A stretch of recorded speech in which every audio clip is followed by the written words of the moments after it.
말씀 마태복음 5장 끝부분의 내용입니다. 이것은 우리 마태복음 5장에서부터 시작돼서 7장으로 계속 이어지는 5장, 6장, 7장으로 이렇게 이어지는 예수님의 아주 긴 가르침을 그 가르침의 한 부분이라고 할 수 있겠습니다. 이 가르침 전체를 흔히 말하기를 산 위에서 예수님이 앉으셔서 나온 자들에게 가르치셨다 해서 산 위에서 산상에서 가르치신 아주 뛰어난 아주 빼어난 교훈이다. 그래서 수훈, 산상에서 가르치신 수훈이다, 산상수훈이라고 사람들이 전통적으로 많이 그렇게 불러왔던 말씀입니다. 이 산상수훈을 보면은 예수님께서 신앙생활을 이미 하고 있는 그 종교생활, 종교인이죠. 우리 이스라엘 유대 백성들에게 진정한 참된 신앙생활과 그렇지 않은 잘못된 방향을 잘못 잡은 신앙생활, 이 두 방향을 이렇게 대조를 하신 그런 것이 있습니다. 대조를 해서 두 가지를 대조를 많이 해주셨는데요. 참 신앙은 이런 것이고 그리고 잘못된 신앙은 이런 것이다. 이렇게 예수님께서 가닥 그 방향을 두 개를 대조해 주셨습니다.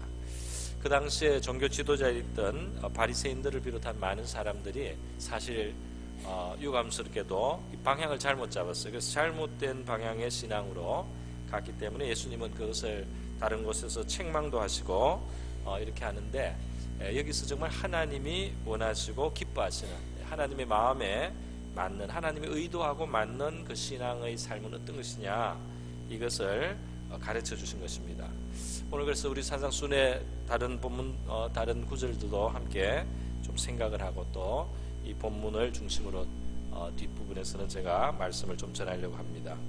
예수님이 그 대조하신 두 가지 참 신앙과 잘못된 신앙, 거기에 어떤 차이가 있습니까? 그 어떤 내용의 차이입니까? 뭐 어려운 것이 아닙니다.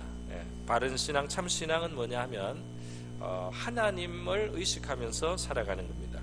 하나님을 자기의 마음속에 늘 하나님을 대해서 하나님 앞에서 하나님의 인정을 구하면서 살아가는 신앙, 그것이 참 신앙이요. 잘못된 신앙은 뭐냐면 이 신앙의 행위들이 사람에게서 인정이나 칭찬을 받는데 관심이 가 있는 거죠.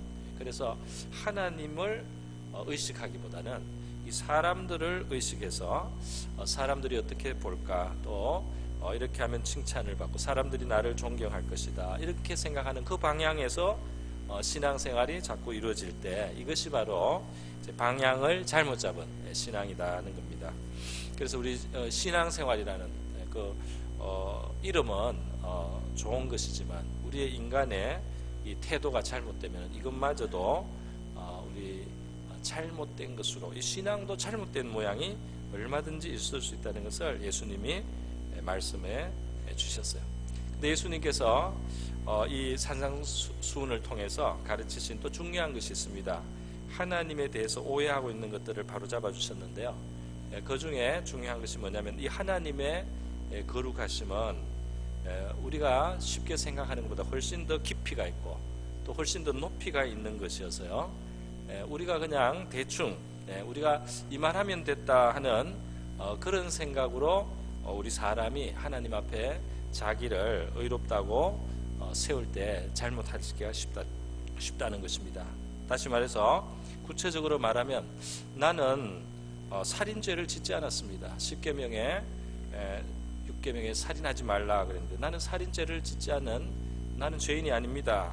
어떤 사람이 이렇게 생각해도 예수님께서 형제에 대해서 욕을 하고 폭언을 하고 마음에 미워하고 그렇게 해서 그 마음을 상처를 주고 악한 말을 하는 것만 해도 그것이 큰 의미에서 이 살인죄의 큰 범위에 들어간다. 하나님 앞에서는 사람을 해치는 것이기 때문에 그 생명을 상하게 하는 것, 인격을 상하게 하는 것, 다 살인죄에 해당된단 말이에요. 그러니까 그런 죄로 우리는 지옥에 갈 수 있다. 예수님이 이렇게 말씀해 주셨어요.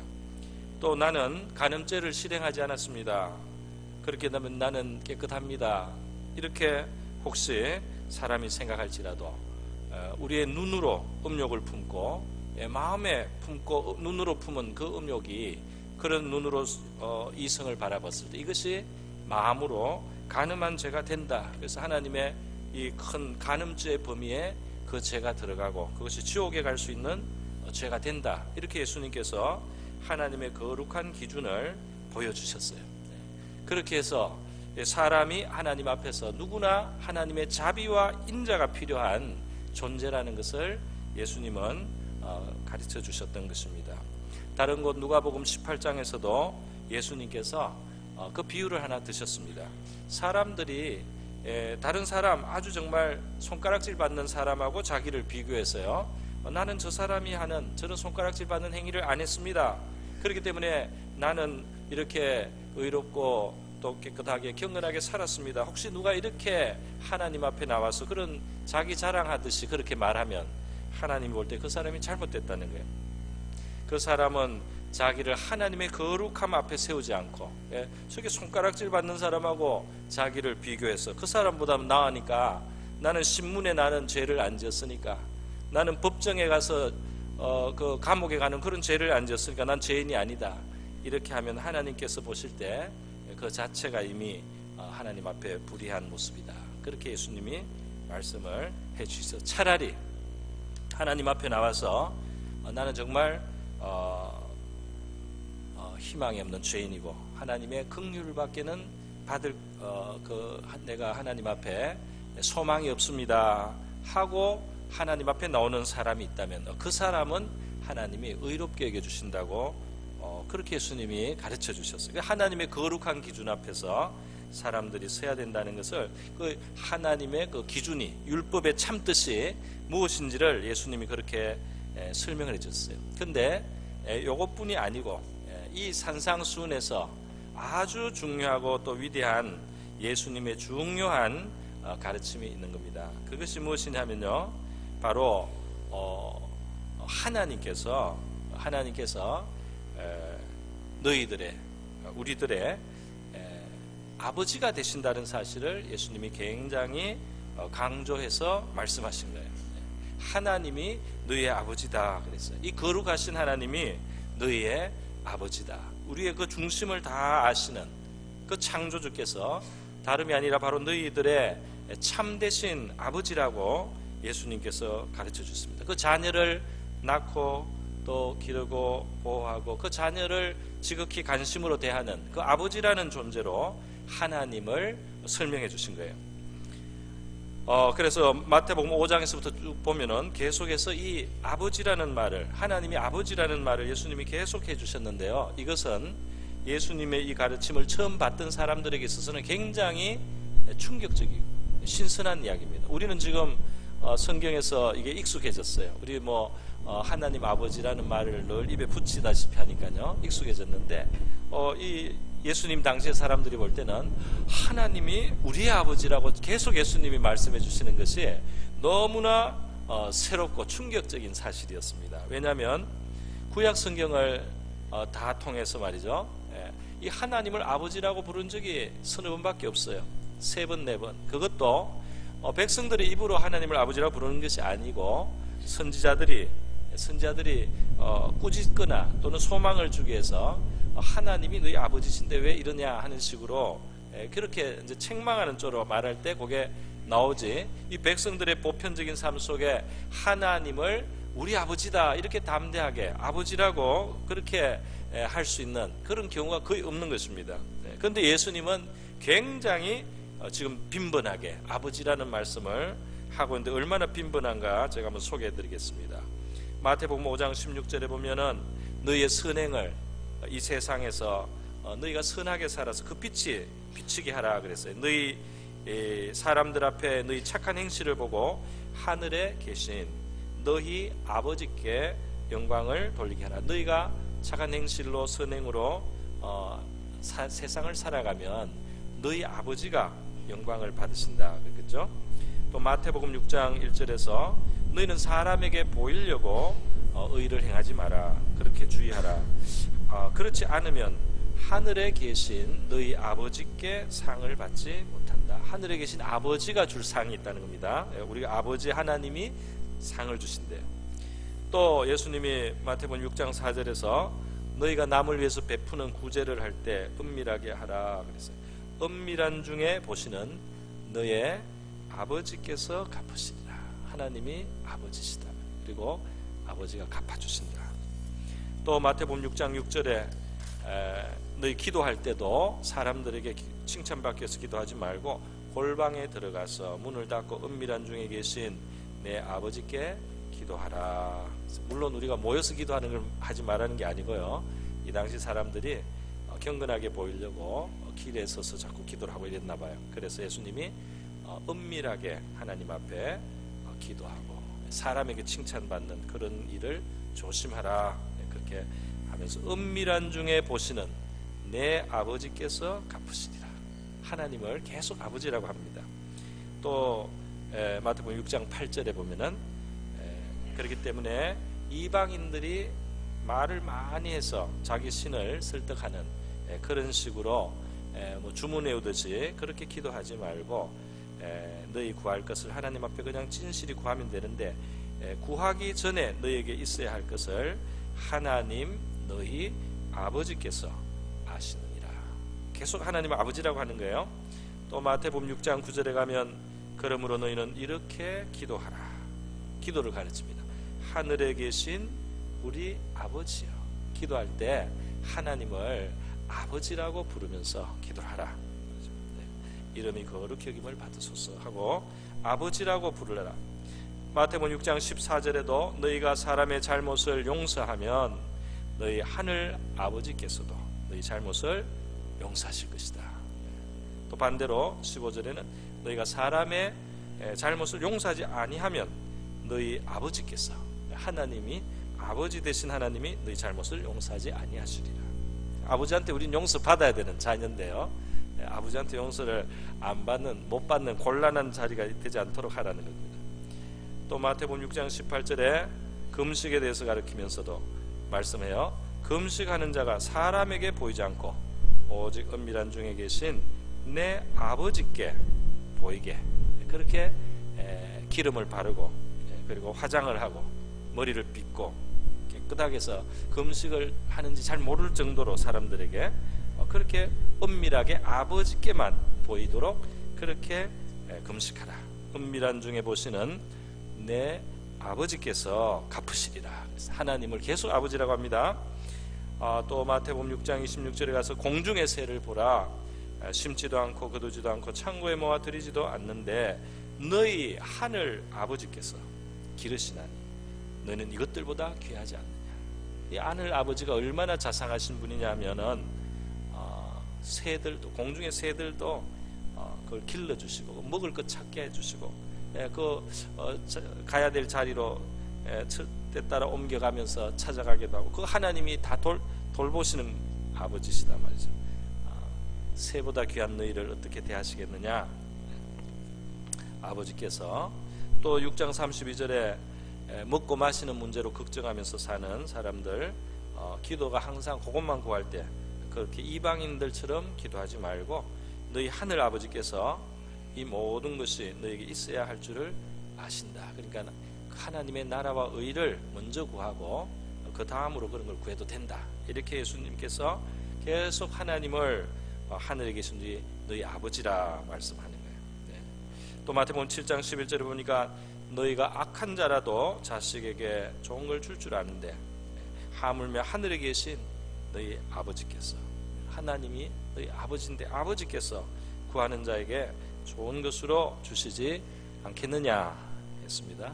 그러니까 그 아버지라고 하나님을 아버지라고 많이 말씀해 주시고요. 그 아버지를 의식하고 그 아버지 되시는 하나님을 의식하고 그 아버지 되시는 하나님을 마음으로 생각하고 바라보면서 그렇게 살아가면 그것이 참된 신앙이다. 할렐루야. 그게 정말 진짜 신앙이다. 그렇게 말씀을 해주시는 겁니다. 왜 하나님께서는 구약시대는 아버지 하나님을 많이 안 보여주시다가 이렇게 예수님 때 갑자기 이렇게 하나님의 아버지라는 가르침을 이렇게 강하게 강조를 나중에서 하시게 됐는가 생각해 봅니다. 하나님은 갑자기 너무 많은 것을 줘가지고 그렇게 어렵게 하지 않는 그런 지혜로우신 하나님이에요. 그래서 하나님은 단계별로 하나하나 차근차근 해나가시는 게 하나님 특징이에요. 천지 창조도 하루하루 한 단계 한 단계 보면 순서대로 해나가시듯이 하나님이 그렇게 하시는데요. 특별히 하나님을 아버지라고 먼저 알려주시면 우리 인간들에게 있어서는 아마 오해가 많이 되었을 것 같습니다. 그 온전하고 정말 좋으신 하나님 아버지를 상상할 수 있는 그런 모델이 별로 충분치가 않았던 것 같아요. 그런데 이제 예수님이 오셨어요. 예수님이 오셔서 바로 하나님을 가장 있는 그대로 나타내시고 말이죠. 은혜와 진리가 충만한 모습으로 그렇게 은혜롭고 진리가 충만하신 하나님 아버지의 모습을 바로 있는 그대로 보여주시는 예수님이 세상에 이제 오셨기 때문에 이제 하나님이 바로 아버지다 이렇게 가르치시고 그 아버지가 어떤 분이신지 우리에게 이제 감이 올 수 있게 이미 예수님이 오셨어요. 그래서 아버지를 계시하신 것입니다. 하나님을 아버지라는 사실을 계시하셨어요. 요한복음 14장에 하나님 아버지에 대해서 예수님이 자꾸 말씀하시니까 빌립이 예수님께 구하지 않습니까? 주님, 하나님이 정말 아버지신데 그러면 아버지를 보고 싶습니다. 어떤 아버지입니까? 아버지를 보여주세요. 그랬더니 예수님께서 빌립아, 내가 너하고 이렇게 오래 있었는데 아직도 모르겠냐? 나를 본 자는 아버지를 보았느니라. 할렐루야. 나를 본 자, 나를 보고 있는 것, 바로 아버지를 보고 있는 것이다. 아버지가 어떤 분인지, 아버지가 얼마나 인자하신지, 아버지가 얼마나 선하신지, 아버지가 어떻게 능하신지, 아버지가 얼마나 너희들을 오래 참으시는지, 아버지가 얼마나 끝까지 너희를 사랑해 주시는지, 아버지가 얼마나 자상하신 분인지 너희가 지금 바로 보고 있는 거다. 할렐루야. 예수님께서 그렇게 말씀을 해주시다. 그래서 예수님은 이제 아버지를 선포합니다. 하나님이 바로 아버지단 말이죠. 너희의 하늘 아버지가 계시다. 나를 보내준 바로 그 하늘 아버지가 너희를 사랑하시는 그 창조주 하나님이 바로 너희의 아버지다 말이에요. 어떤 사람들은 제가 지난번에 누구한테 우리 친척한테 들은 것 같습니다. 이제 나이가 많으신데요. 이제 부모님이 소천을 하셨어요. 아버님이 소천하시고 어머님이 소천하셨어요. 그랬더니 이 사람이 하는 말이 아유 나는 이제 고아가 되었습니다. 그랬어요. 본인도 나이가 굉장히 많은 밑에 자녀도 있고 손자도 있는데 말이죠. 손자도 있는 분들이 내가 고아라고 그렇게 말합니다. 맞기는 해요. 육신에 부모님이 돌아가셨으니까 그렇게 말해도 맞기도 하지만 정말 진짜 아버지가 아직 계신데요. 아니 육신의 아버지보다 더 진짜 아버지, 육신의 아버지는 우리의 몸을 이 땅에 낳게 하는데 통로가 되셨어요. 그리고 나의 보호자나 또 양육자가 되어주신 것은 사실이지만은 육신의 아버지는 이 땅에 있는 동안에 잠시 하나님을 대행해서 나를 길러주신 분입니다. 나를 낳아주신 분입니다. 우리의 영혼을 낳아주시고 우리에게 영혼을 주신, 그리고 영원하신 진짜 정말 참 하나님, 참 아버지는 우리의 창조주 하나님이신 것입니다. 할렐루야. 하나님이 진짜 아버지. 그러니까 내가 구합니다 이런 말을 하면 하나님한테 섭섭한 말을 하는 겁니다. 아버지가 계신데 아버지 앞에서 구하라고 하면 되겠습니까? 그러니까 아무도 우리 중에는 고아가 없는 줄로 믿습니다. 고아가 없어요. 하나님 아버지, 진짜 아버지가 계신데 말이죠. 얼마나 좋은 아버지가 계신데, 얼마나 훌륭한 아버지가 계신데, 얼마나 완전한 아버지가 계신데 아버지가 없다고 하는, 고아 아닙니다. 아버지가 계세요.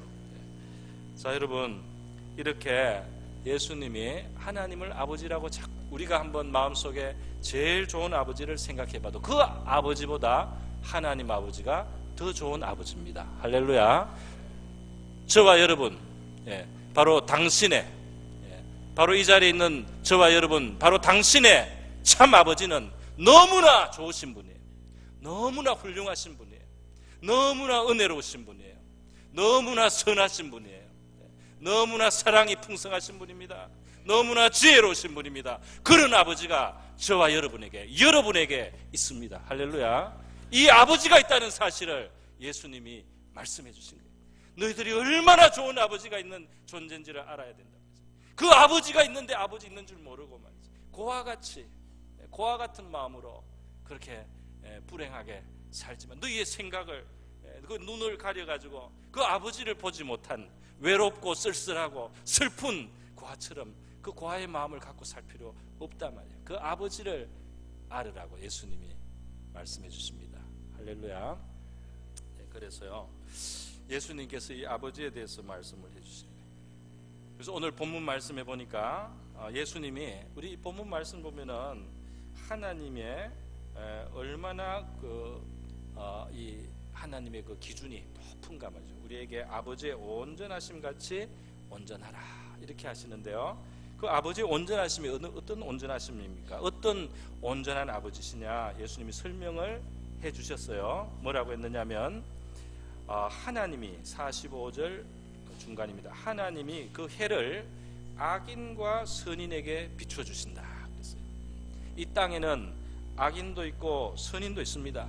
그런데 하늘에 해가 떠서 말이죠, 그 해의 온기와 빛과 그 해의 혜택을 주시는데, 그 해의 그 혜택을 주실 때 선인에만 주시는 게 아니고 악인들도 그 해의 혜택을 받게 그 빛이 비치고 있어요. 선인의 밭에만 햇볕이 비치는 게 아니라 악인의 밭에도 햇볕이 비쳐서 농사가 되는 거예요. 그리고 봄이 오면 그 따뜻한 온기를 받고 말이죠, 그 따뜻함을 인해서 그 기력을 찾고 마음이 밝아지고 하는, 이것이 선인에게만 허락되는 것이 아니라 악인들도 봄이 오면 기뻐하는 거예요. 그 빛을 받고 이제 소성을 하고 그 해의 혜택을 악인도 받고 있어요. 그 아버지가 비치신단 말이죠. 여러분, 우리가 아니 해가 떠가지고 해는 저 위에 있고 말이죠. 세상 사람들은 악인도 의인도 막 섞여 있으니까 햇빛을 악인과 선인이 어차피 이거 다 그냥 받을 수밖에 없어서 그걸 받는 거 아니냐, 우리는 아마 이렇게 생각하기 쉬워요. 그렇지 않습니까? 뭐 해는 위에 있고 악인들하고 선인 막 섞여 있는데 어떻게 그거 이렇게 선인들만 햇빛이 쪼끄쪼그름 비치고 말이죠, 악인들 있는 데는 끔끔하게 되고 말이죠. 하늘에 구름이 쫙 해서 구름에 구멍이 뽕뽕 뚫려가지고 선인들한테만 그 빛이 쫙 비치도록, 선인들의 집과 밭에만 빛이 쫙 비치게 하고, 그리고 악인들은 빛도 못 보게 하고, 이렇게 하는 게 어려우니까 그게 안 되지 않냐. 그러니까 어쩔 수 없어서 이렇게 햇볕이 이 세상에 그냥 보편적으로 이렇게 비치는 거 아니냐, 우리는 아마 이렇게 생각하기 쉽습니다. 예수님의 말씀이에요. 그렇지 않다. 하나님이 안 주려고 하면 안 줄 수도 있는 거다.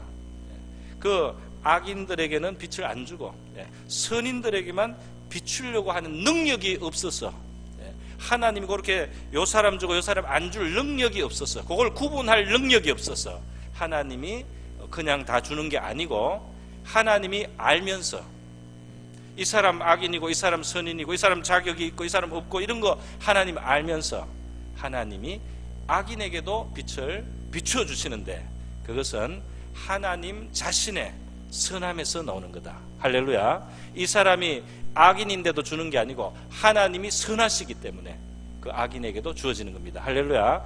구분을 못하셔서 안 주는 게 아니고, 구분할 능력이 없어서 안 주는 것도 아니고, 빛을 차단할 능력이 없어서 안 주는 것도 아니고, 하나님의 선하심이, 하나님의 관대하심이, 하나님의 넘치는 선이, 그 인자가 악인에게도 빛이 그냥 가도록 그렇게 해주신다는 거예요.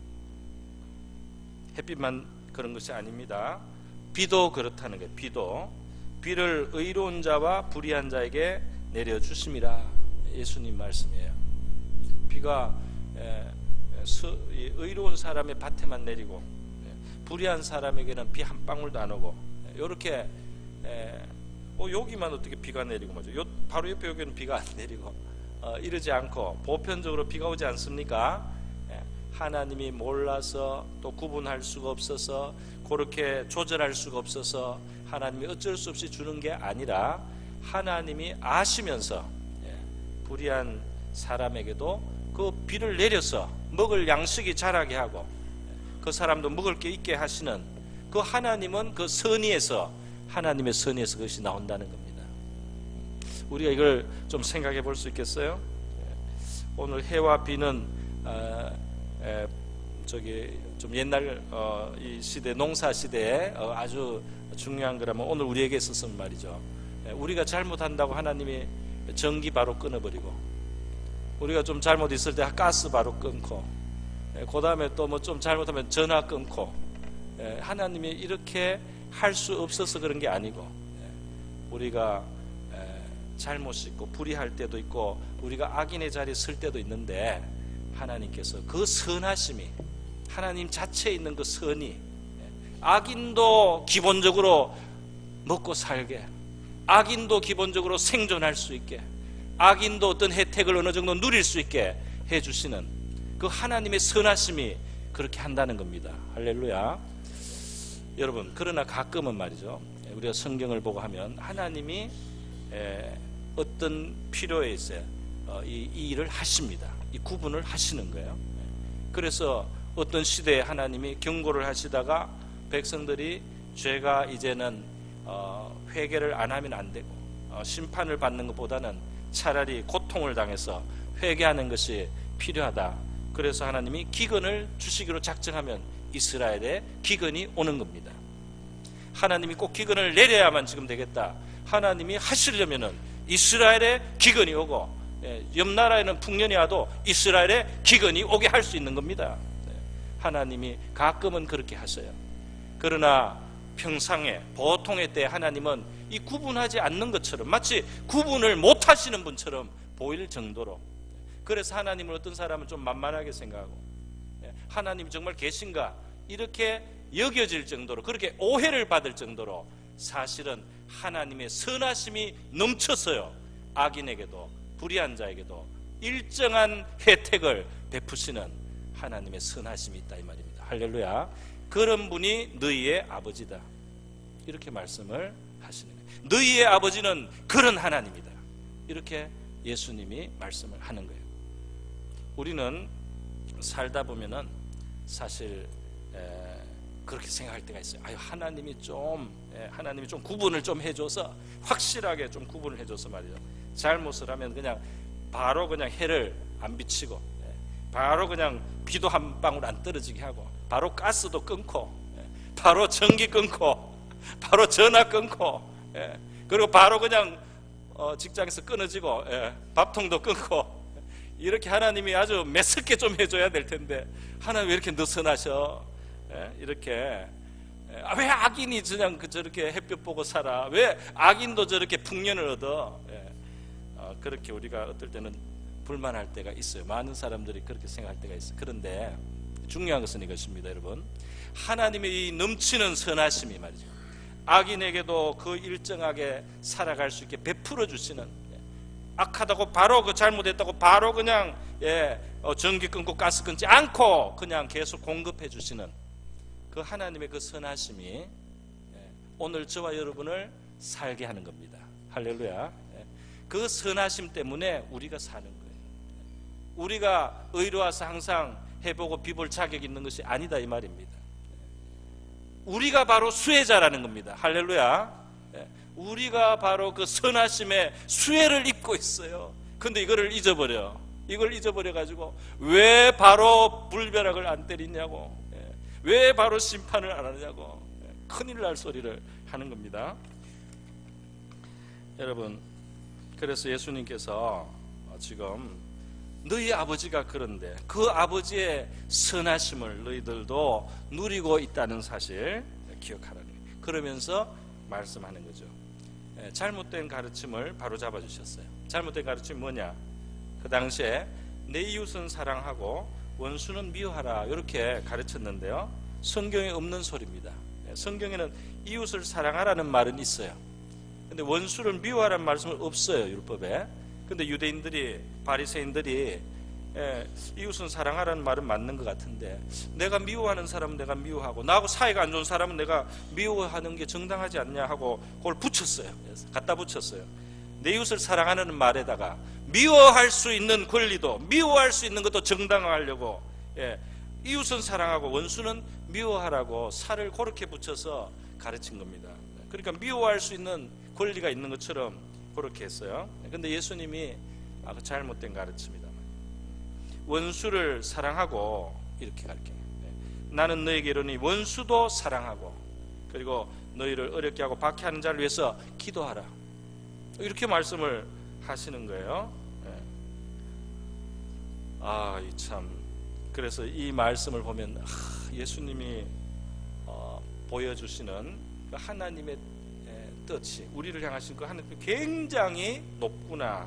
그래서 수은이라는 말이 너무 지나치게 고상하구나, 지나치게 완전하고 지나치게 높구나. 우리가 평생 도달할 수 없는, 그냥 내용은 좋지만은 우리한테는 너무나 비현실적인 그런 가르침을 하고 있다고 어떤 사람들은 그렇게 생각을 하는 거예요.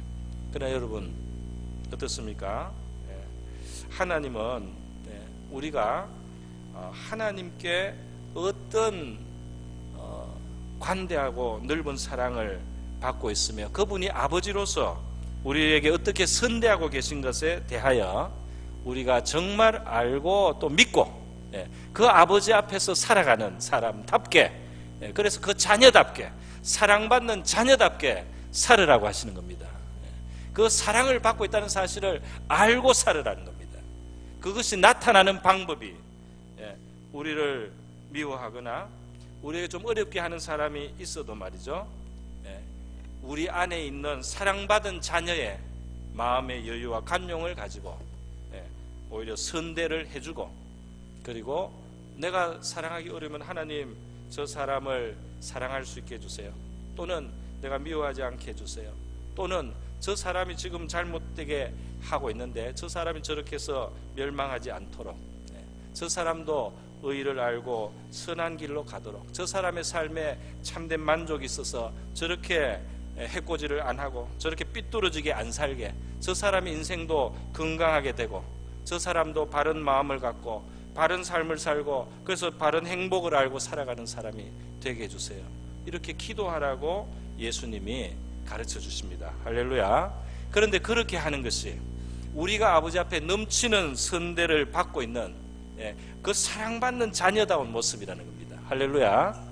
그러니까 여러분, 오늘 제가 강조하려고 하는 강조는 우리는 그리스도인으로서 높은 가치를, 높은 수준의 삶을 살아야 됩니다, 이렇게 말하려고 하는 게 아니에요. 우리는 원수도 사랑해야 됩니다. 우리는 우리에게 괴롭게 하는 사람도 위해서 축복해줘야 됩니다, 막 이런 이야기를 지금 강조하려고 하는 게 아닙니다. 그걸 강조하려고 하는 게 아닌 게 뭐냐면, 악인과 불의한 자, 또 누가복음 6장 35절에 보면 하나님은 은혜를 모르는 자에게도 인자하시다는 말씀이 있어요. 그렇게 자격이 없는 자들을, 우리도 하나님 앞에 은혜를 모르고 얼마나 우리가 은혜를 모르고 살 때가 많아요. 우리도 불의하고, 우리도 마음이 삐뚤어져서 잘못하고 말이죠. 우리 마음이 한번 뒤집어지면은 말이죠, 얼마나 이 못된 마음이 되고 말이죠, 사람에 대해서 잘못할 수 있는지 그거 우리가 인정하고, 그런데도 우리를 용납해 주셔서 참아주시고 회개할 기회를 주시고 다시 살 수 있고 다시 사랑받고 다시 은혜와 복도 누릴 수 있도록 그렇게 계속해서 후대해 주시는 그 아버지의 사랑받는 자녀라는 사실을, 그리고 그런 좋으신 아버지가 우리에게 있다는 사실을 우리가 먼저 주목하자는 겁니다. 할렐루야. 이 사실을 우리가 주목을 하고 그걸 정말 믿고 그걸 정말 인정하고, 그리고 거기에 자연스럽게 그걸 정말 믿는 만큼 우리에게서 우리에게 미워하는 사람, 우리에게 괜히 시비 거는 사람, 뭔가 삐뚤어진 사람, 뭔가 틀어진 사람에 대해서 우리가 넉넉한 마음으로 대할 수 있게 된단 말입니다. 할렐루야. 그러니까 지금 뭐 이렇게 어려운 일을 하시오 이렇게 말하고 싶은 게 아닙니다. 얼마나 좋은 아버지를 저와 여러분이 가지고 있는지 그거를 먼저 보자는 겁니다. 얼마나 좋은 아버지의 그 선대를 우리가 받고 있는지 그거를 생각하자는 겁니다. 예수님이 말씀하시는 거예요. 너희가 사랑하는 자를 사랑하면 무슨 상이 있으리요? 세리도 이같이 하느냐? 세리가 이제 이 당시에 욕심 많은 사람, 죄인입니다. 그런데 세리도 자기를 사랑해주는 사람한테는 사랑이 가는 거예요. 그러니까 너희들이 너희한테 사랑을 주는 사람을 사랑하고 그 사람한테 선하게 한다고 그것이 하나님 자녀의 표징은 아니다. 그거는 욕심 많은 세리도 그렇게 하는 거다. 또 너희가 형제에게만 문하면 남보다 더하는 것이 무엇이냐? 이방인들도 이같이 않느냐? 하나님을 모르는 이방인 또는 뭐 자기 마음대로 사는 이방인이 있지만은 자기한테 잘해주는 형제, 친한 힘이 되어주고 자기 편이 되어주는 형제에게는 인사도 잘하고 문안도 해주고 그렇게 다정하게 대한단 말입니다. 근데 그것은 다른 일에 있어서 하나님 앞에 악한 자라도 하나님 앞에 잘못된 사람도 자기한테 잘하는 자기 편인 사람한테는 다 잘하지 않느냐? 그런 것은 하나님 자녀의 그 자체가 그 표징은 못 된단 말이에요. 그 자체는 선이 아니고 그거는 그냥 그럴 뿐이다 말이에요. 그 자체는 그냥 당연한 일이고 당연한 일일 뿐이에요. 물론 이 세상에는 그런 선도 악으로 갚아서요 말할 수 없는 정말 악도 있지만은 그러나 하여튼 나한테 선대하고 나를 사랑하고 내 편이 되어주는 사람에게 내가 잘하는 것을 가지고 하나님 앞에 선이라고 할 수 없고 그것을 하나님 앞에서 우리가 하나님 자녀답다 할 것은 하나도 없다 이 말입니다. 하나도 없다. 내 편인 사람을 내가 잘해준 그거는 선의 축에 못 들어간다 이 말입니다. 깡패들도 남의 돈 뜯는 사람도 사기치는 사람들도 팀을 이루어서 같이 일을 하면요 자기들끼리는 나눠 먹어요. 자기들끼리는 친해요. 자기들끼리는 사랑해 주는 것 같습니다. 그런데 그것을 선이며 사랑이라고 할 수 있어요? 그건 악인과 죄인들도 다 하는 거다. 그런데 너희하고 틀어지고 너희를 괜히 미워하는 것 같고 너희하고 편이 아닌 사람 같고 이런 사람을 너희가 어떻게 대하느냐? 너희 안에 있는 선함으로 그들을 선대할 수 있어야 한단 말이에요. 왜냐하면 너희 아버지가 그 은혜를 모르고 하나님 앞에 거스리는 일을 하고 있는 그 악인들에게 해와 비를 비춰주시면서 그 하나님의 넘치는 선으로 그들을 선대하시고 물론 때가 되면 심판이 있어야 되고 공정한 하나님의 판단 아래 사람들이 서야 됩니다. 그러나 너무너무 오랫동안 너무너무 길게 하나님은 말이죠 그 해를 비를 끊지 않습니다. 할렐루야. 끊지 않아요. 그래서 계속 전기가 들어오고 계속 전화도 들어오고 계속 가스도 들어오고 계속 이 밥통이 있고 말이죠. 계속 하나님한테 그것이 문제가 없어서가 아니에요. 문제가 없어서가 아니에요. 하나님의 선함이 우리의 그 한계를 넘어서 우리에게 선을 베풀고 있습니다. 그 선대받는 것을 알으라는 거예요. 어느 날 베드로가 예수님한테 와서 물었죠. 형제를 얼마나 용서해줘야 됩니까? 예수님 말씀을 보니까 굉장히 용서를 잘해주시고 사랑이 많으시고 인자하신데 예수님의 제자로서 우리가 한 7번 정도 용서해주면 되겠습니까? 이렇게 물었어요. 형제가 내게 죄를 범하면 몇 번 용서해줘야 됩니까? 7건 정도 용서하면 되겠습니까? 그랬어요. 예수님께서 대답하시죠. 7번뿐 아니라 70번씩 7번이라도 할지니라. 7번씩 7번이면은 490번 하라는 말인가요? 491번째는 박살을 내도 된다. 그런 뜻일까요? 그게 아닙니다. 세알이다 보면 잊어버려요. 몇 번인지. 그래서 결국 계속 해줘야 되는 거예요. 근데 여러분 이런 말씀을 듣고 내가 괜히 예수 믿었다. 490번 용서해줘야 되니까 이렇게 생각하기 쉽잖아요. 제가 말씀드립니다. 아니요. 우리가 이런 대우를 받고 있습니다. 우리에게 하라고 하기 전에 너희가 70번씩 7번 잘못하고 하나님 앞에 와서 용서를 구하면 아버지가 용서해 주신다. 하루에 490번 또 와서 용서해 달라고 해도 용서해 주시는 너희를 향해서 넘치는 선함으로 너희를 선대하시는 아버지를 알으랍니다. 할렐루야. 그 아버지를 생각하고 그 아버지의 선하심을 기뻐하고 즐거워하면서 너희가 살아라. 그리고 그냥 그 어울리게 계속 살아라.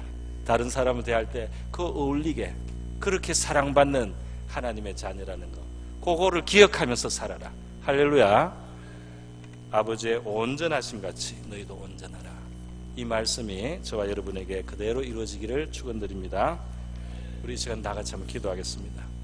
우리에게 좋은 아버지가 되어주시는 아버지 하나님 감사합니다. 또 예수님을 통해서 아버지의 모습을 보여주셔서 너무 감사합니다. 받는 그 사랑을 알게 하시고 그 사랑받는 자녀답게 살게 하옵소서. 다 같이 기도합니다. 하나님 아버지 감사합니다. 오늘 마태복음의 말씀, 하나님께서 우리의 아버지, 우리의 좋은 아버지, 우리의 온전하신 아버지시라고 예수님께서 말씀해 주시고 또 그 아버지를 보여주신 것을 감사드립니다. 각박한 세상, 하나님 그리고 정죄하고 심판하고 복수하는데 익숙한 이 세상 속에서 우리의 마음에 있는 죄는, 악은 하나님 원수를 미워하고 그리고 박해하는 자를 저주하면서 하나님 그런 마음을 우리에게 낳게 하지만은 우리가 어떤 아버지를 모신 자녀인지를 우리가 늘 기억하게 하옵시고 그 아버지의 선대와 그 아버지의 후대하심이 우리를 어떻게 용납하시고 어떻게 사랑해 주시며 어떻게 용서해 주시는지, 어떻게 길이 참으시는지, 어떻게 우리와 함께 해 주시는지, 어떻게 우리에게 햇볕을 그리고 그 비의 혜택을 끊지 아니하시고 기다려 주시고 회개할 수 있도록 시간을 주시고 그렇게 우리의 심판을 기뻐하지 아니하시고 우리가 사는 길을 주시려고 하시는 그 아버지 하나님께서 우리 아버지 되심을 저희들 알게 하소서. 그 아버지의 후대하심의 수혜자, 얼마나 큰 수혜자인지 아버지 그것을 기억하게 하여 주셔서 그 아버지를 아는 믿음에서 우리가 사람을 대하게 하옵소서.